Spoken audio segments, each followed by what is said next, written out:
But here, oh my god, if you're going to do that, you're going to spend a lot of money. A lot of money.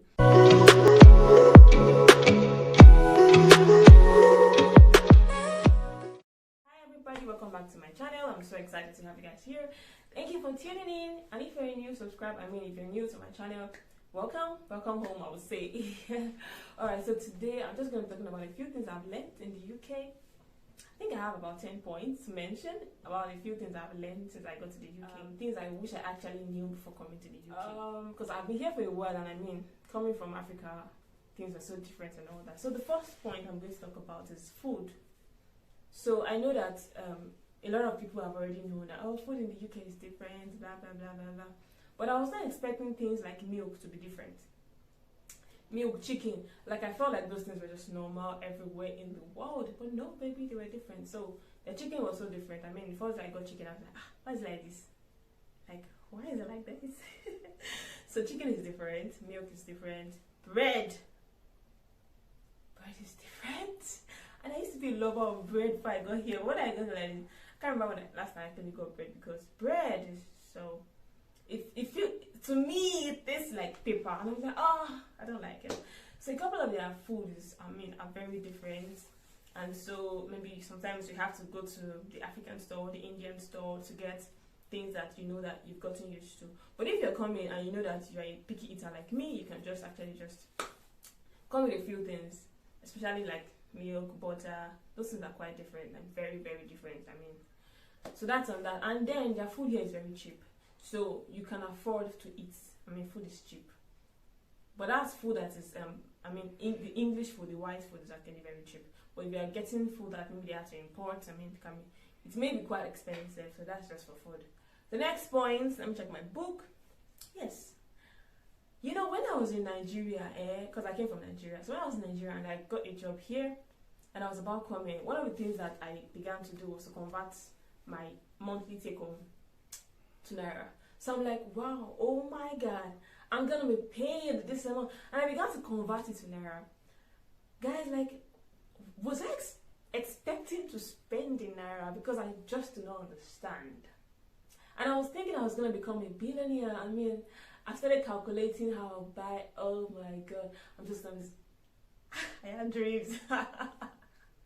But no, here we spend in pounds. You knew, right? Oh, I didn't know. Because if I knew too. Because I didn't take it into cognizance. So we spend in pounds. So you earn in pounds, you spend in pounds. And sometimes you go to a place to get something and you begin to convert to Naira. Like, I began to convert to Naira. Like, okay, they said something is, let's say, £50. I'm like, 50 times 700 and what? It's too much. Like, no, it's not too much. That's just how it is here. So because we earn in pounds, we spend in pounds. So that's why don't expect that every of your friends that go to the UK are now billionaires. They spend in equivalent of what they earn. Oh, that's on that. So the third point is for your skincare. Now, a lot of people get to the UK and the first thing they have is a breakout. Yes, that's because there is a change in so many things. A change in your, even the air you're breathing has changed.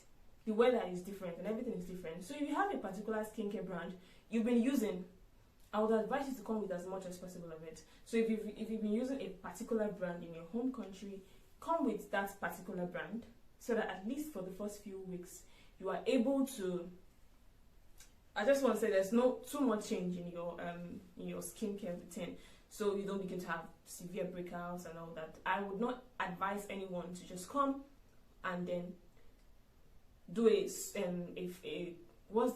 just change everything immediately. You're going to have breakouts, and it's going to, especially if you have sensitive skin. So that's on that. The first thing I'll tell you about clothing and the weather. So you know the weather is cold. Everybody knows it's cold in the UK. But the very funny thing is that sometimes, because they tell us the particular season they are in, we don't. Okay, you know the weather is cold in UK. Everybody knows that. But sometimes you just don't take that into cognizance. When I was coming, I was told that it was the summer period, and I had the mindset of summer. Summer, where I come from in Africa, is hot. So when they said it was summer, I was expecting to have some really hot weather, and then I'll just come, because they were like, oh, don't worry, it doesn't begin to snow until late in December, until December period and all that. Oh, that's fine. So I'll just come with my normal clothes, the clothes I would wear in Africa, and be fine. But when I got here, oh my God, it was a different case entirely. A totally different case. In the summer, there was rain. In the summer, I was freezing. God. I can remember there was a day I went out and I saw people with chiffon tops. I mean, people with singlets. People with just tube. I was like, how are you guys surviving? But because they have gotten used to it, it's hot for them. But to us that are just coming in, it was so cold. I mean, it was really cold for me. So I would advise you not to. Maybe you really don't need too many light-weighted clothes. You just come with as much thick clothes as possible. I mean, even if you want to come with a light clothes, because sincerely you don't need it, maybe one or two, something. But just come with as much thick clothing as possible, because the weather can be bipolar. Today it is sunny. The kind of sun I see here is a sun for selfie. Sun you just used to take selfie and you're fine. That's all. Not serious sun, like hot sun. And that's that. Oh yeah. So here they are very, very time conscious. Very time conscious. So if they tell you that the bus is going to be at the park by 5 p.m., my darling, it is gonna be there for 5 p.m. They don't delay. I mean, there's no African time. For someone like me that I used to work with African time, gosh, it was bad. I mean, it was bad because I just kept missing the bus. And sometimes if you miss a bus, you might have to wait for 15 minutes before the next bus comes. So by the time you now get the next bus, you're already late for the next bus and the next bus, and you're late for work. So that was a big deal for me. I mean, they are time conscious. If they tell you that we have a bus by 5:15, 5:30, that is how it's going to be. You will not meet a bus if you get there late. If you get there a minute late, you might not meet any bus. Even with their appointments, there was a day they told us we had a meeting for 2 p.m. And me now, 2, I left my room by 2. Like, okay, I should not be the first to get there. By the time I got there, God, I was late. People were already seated, they had started, like, they sticked. And the next point is housing. Gosh, guys, I came from a place where we build houses. And when we build houses with so much luxury. Oh my God. Big rooms, every room has their bathroom, every room has their toilet. In fact, there was a time I left my parents' house to live outside. And where I was living, the house it was a very small flat, but it was a full flat. You know, every house in that compound had its own bathroom, its own kitchen, its own sitting room. So that's how we build houses. But here, oh my God, if you're going to do that, you're going to spend a lot of money. Because in my location, and I am in the south, housing is expensive. I'm quite close to London. So one thing I would say is that if you get a job here, or probably anything, schooling or whatsoever, if your location is close to London, when I mean close to London, I mean 1 hour from London, 2 hours from London, probably even 3 hours from London, you might be spending a lot on housing. Housing is quite expensive. But if you know you want to now, if you have a lower budget, you might be getting something for about 500, and that means you're going to be sharing bathroom, toilet, kitchen, sitting room with, other people that you do not know, maybe. And that's sweet, you know. You know this thing of people getting to the UK and then the next thing their accent changes. People are like, oh my God, she's so proud. I heard her speaking and she was speaking like a British person. She's so proud. You know, the thing is that they can't hear us. I was surprised because when I got here, I thought my words were clear enough. I felt like, why should somebody not hear me? My words are clear. I don't talk too fast. Do I talk too fast? My words are clear.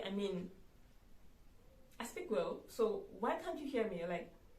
So we have to start tweaking our English. So when you're talking and you're like, what do you say? Like they keep asking what you said 100 times, and you have to now begin to try to form the rise and fall in their intonation just so that you begin to sound like them and they can hear you. So a lot of times they can't hear us, so we have to begin to tweak our language.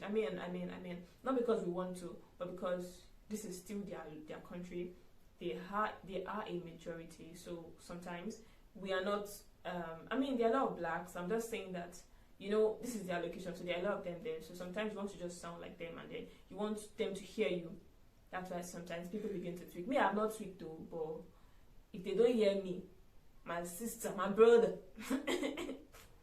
and I have to begin to adjust. When I'm talking to them, I do that a lot. I begin to adjust. So like, sorry, I can't hear you. Oh, sorry about that. Can you hear me now? It's not sweet in my mouth. And that, the next thing is that here, they smoke cigarette a lot. Where I come from, if you smoke cigarette near me, you are irresponsible. Yeah, and I mean that. Because you don't just come out and begin to smoke. Like, it is the irresponsible guys that do that. I mean, people even take breaks at work to go and smoke. You take a smoke break. Like, you want to, oh, you're working in your desk and like, okay, I think I need to take a smoke now. And just go out and smoke, because you can't smoke in the building, so you have to just go out and smoke. So you see everybody by one corner, two corner, one corner, smoking. Weird, right? Yeah, weird. I found it very, very amazing. Like, this is so weird, but I have to get used to it. So that's one thing. They don't find it a big deal. They have smoking cessation teams in the hospital, because I mean, it's not healthy, but that's just they should not say they are not doing.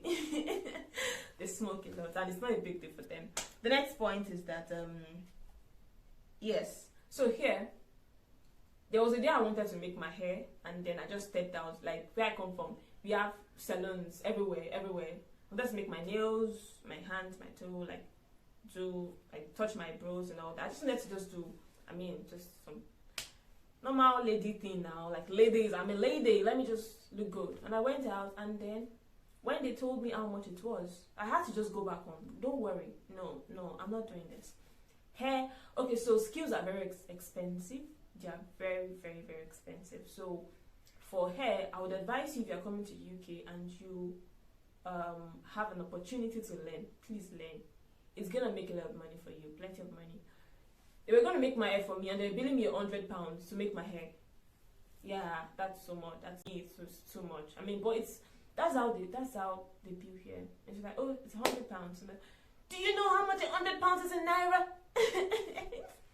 And yes, for my nails, it was too expensive also. So if you have an opportunity to learn these things, please learn them. If you have an opportunity to learn how to make your nails, how to do your makeup yourself, how to carve your brows, do those things, learn them, please. And for the guys, if you are coming to the UK, I would just advise you, if you are traveling now generally, learn how to barb your hair, learn how to cut your hair yourself, because those things are things you can't do without. I mean, you cannot do without touching your hair. You're going to look so rough. So it's advisable for you to learn how to do those things yourself. I mean, get a clipper, go on YouTube, come on YouTube, and learn them. It's not impossible, because they're going to be spending a lot, especially if you're a student. You're going to be spending all your income on cutting your hair, and that's not so good. And then lastly, I think I have just one more point to mention. Yeah, everybody is by name. So your mommy's mates, your mom's mates. Like, where I come from, we have so much respect, so we don't call people by name. We don't even, we don't do all those official thinking. We don't call people auntie, uncle. But here, we don't call people by name. We call people auntie, uncle. But here, everybody is by first name. Everybody, the old, the young, everybody. Like, when I came, I was calling some people, like, I couldn't just bring myself to call them by their first name, because I felt like I was so rude.